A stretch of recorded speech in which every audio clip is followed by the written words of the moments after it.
tras que en el año 2003 salió bajo fianza con libertad. Pero también continuamos con más de este tema, ya que aunque el ministro de Gobernación lo niegue ahora, el Chapo Guzmán estuvo en Guatemala, según lo declaró al periodista mexicano Jorge Carrasco Arrizaga de la revista Proceso. Para ampliarnos el detalle de esta información, nos unimos nuevamente con Veraliz Martínez. Te escuchamos.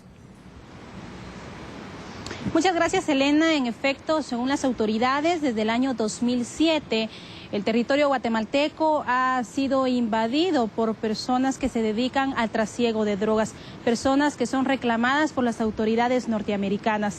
No obstante, se vio en verdad la presencia de ellos cuando se suscitó la narcomatanza en Zacapa, y de allí a la fecha se han suscitado una serie de acontecimientos que han dado la presencia para las autoridades de los presuntos narcotraficantes, en especial los Zetas. A continuación le presentamos el corredor del narcotráfico. En una amplia investigación realizada por la revista mexicana Proceso en su última publicación, se analiza y se describe cómo el flagelo del narcotráfico se propaga por el territorio mexicano, cómo avanza hacia la República de Guatemala y cómo puede llegar a extenderse por toda Centroamérica. Este fenómeno que crece día a día con la complicidad de estados débiles, ciudadanías vulnerables y desprotegidas y vastas extensiones de terreno en donde no existe la suficiente vigilancia y están abandonados a su suerte, no es nada extraño que el narcotráfico crezca a pasos agigantados. Hace casi 2 años, T13 Noticias presentó el reporte especial denominado Los Corredores del Narco. Aquel trabajo realizado en el 2009 presentaba los sitios en donde se instalaban los cárteles internacionales de la droga y cómo se planificaban los caminos y rutas, las cuales serían objeto de tráfico y transacciones. En aquel momento aún no eran tan recurrentes los operativos a gran escala de combate a las drogas, ni las luchas entre servidores de los capos. Solo se observaban las primeras señales de lo que sería el principio de una lucha sin cuartel con los grupos narcotraficantes. Ese reporte especial mencionaba y describía con gráficos cómo los cárteles estaban transitando sobre el territorio nacional y cómo aquellos lugares en donde alguna vez habían existido bases y cuarteles militares, al ser desmantelados, fueron el caldo de cultivo perfecto para que los poderosos colectivos del crimen hicieran sus zonas de influencia, control y poder.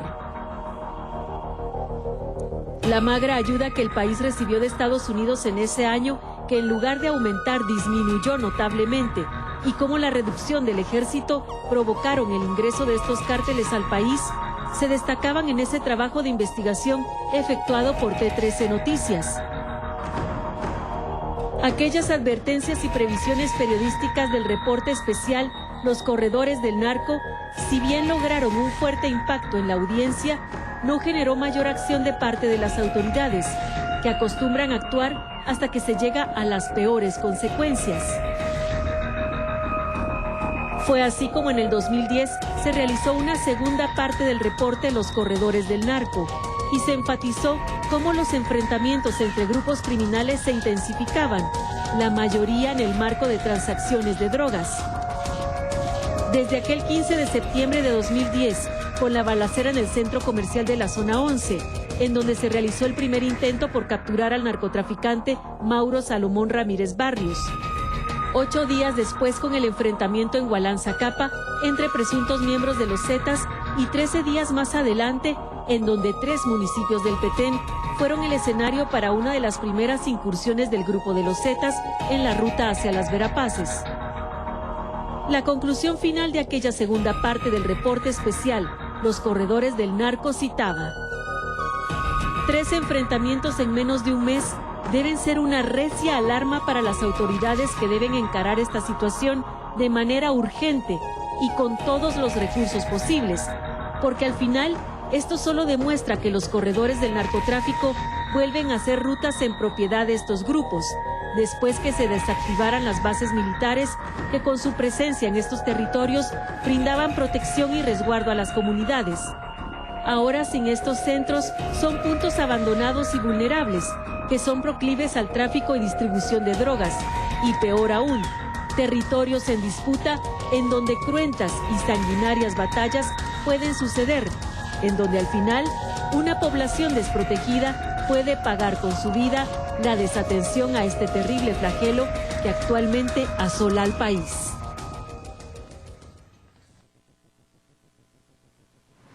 Es así como T13 Noticias le ha hecho ver desde el año 2009 acerca de la presencia de los narcotraficantes en el territorio guatemalteco. Pero no solo T13 Noticias, sino el pasado fin de semana también la revista mexicana Proceso publicó un reportaje bastante amplio acerca de la presencia de los Zetas en Guatemala, también así de Joaquín El Chapo Guzmán, un narcotraficante buscado por los Estados Unidos y también por México, quien supuestamente estuvo en Guatemala en alrededor de 5 a 6 ocasiones, según lo publicó este periodista, de acuerdo a palabras que le dio el ministro de Gobernación guatemalteco, Carlos Menocal. Frente al País fue el primer programa que dio a conocer esta noticia, lo cual causó bastante controversia y polémica. El ministro Carlos Menocal negó categóricamente haber dicho estas palabras acerca de que Joaquín El Chapo Guzmán haya estado en Guatemala. T13 Noticias se comunicó con uno de los periodistas mexicanos que hizo este trabajo para darle seguimiento en cuanto a lo que había dicho el periodista también en Frente al País, el programa que se transmite en Radio Cadena Sonora. El periodista mexicano indicó y afirmó que el titular de la cartera del Interior de Guatemala, Carlos Menocal, sí le había dado esas declaraciones y que sí había afirmado que el Chapo Guzmán había estado en Guatemala. Para conocer más y en especial lo que dijo este periodista, a continuación le dejamos el siguiente informe. Protegido también en Guatemala, Joaquín El Chapo Guzmán, este fue el nombre del reportaje publicado por la revista mexicana Proceso. En esta investigación se indica que el supuesto capo del narcotráfico, conocido como El Chapo Guzmán, alrededor de 5 o 6 veces estuvo en Guatemala en lo que va del año. El ministro Carlos Menocal atribuye su relativa libertad al cerco militar que lo protege.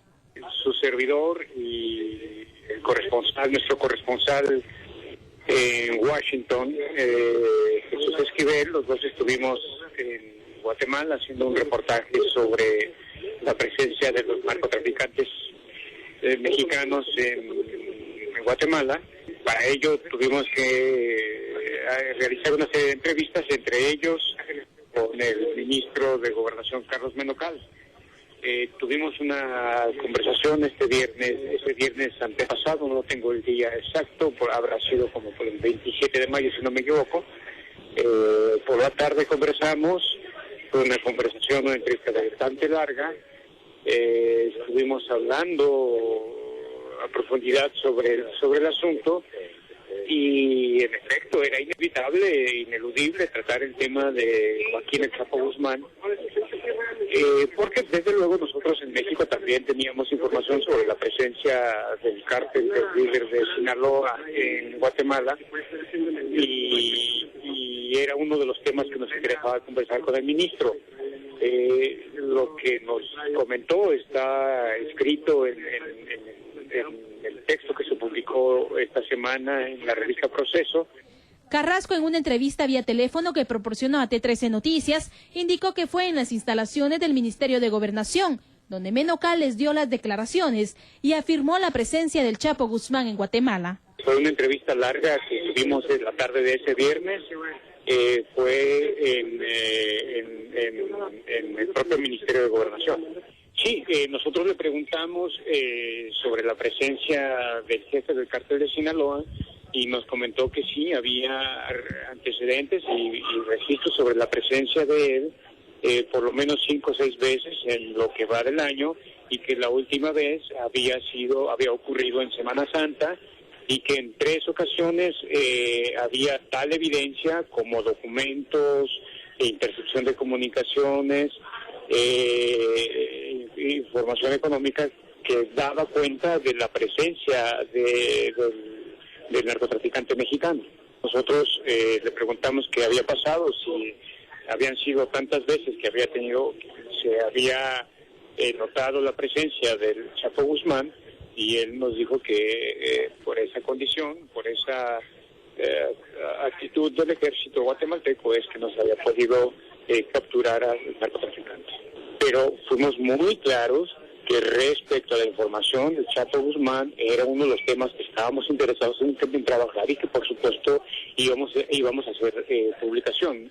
El ministro Menocal indicó que en efecto proporcionó una entrevista a 2 periodistas de la revista mexicana sobre el tema de la incursión de los Zetas en Guatemala.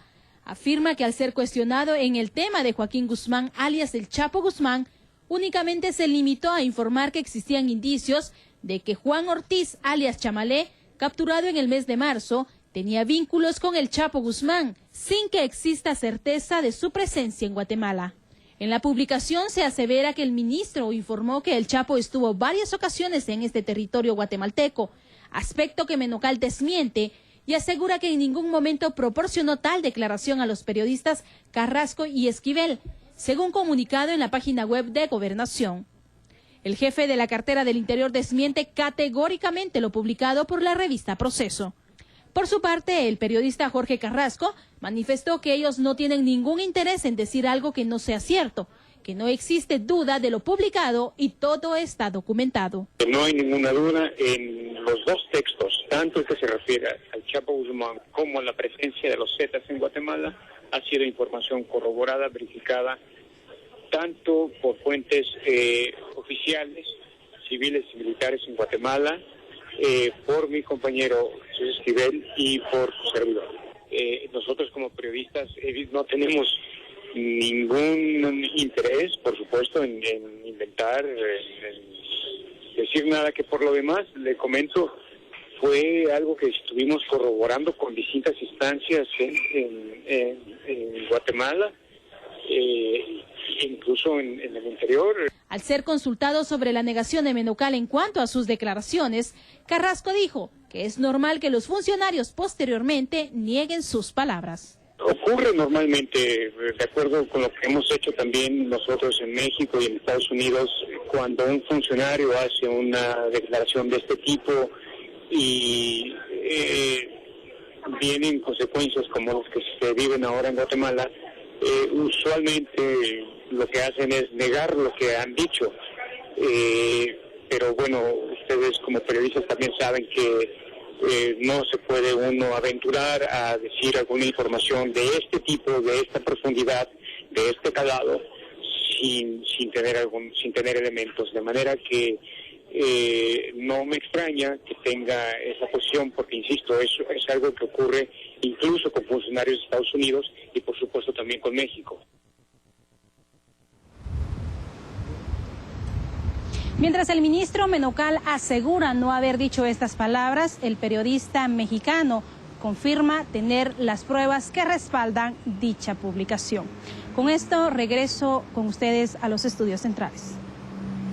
Ha sido este el trabajo hecho por Veralis Martínez y Alan Alfaro sobre lo que acontece hasta el momento con el narcotráfico. Buenas noches, Veralis.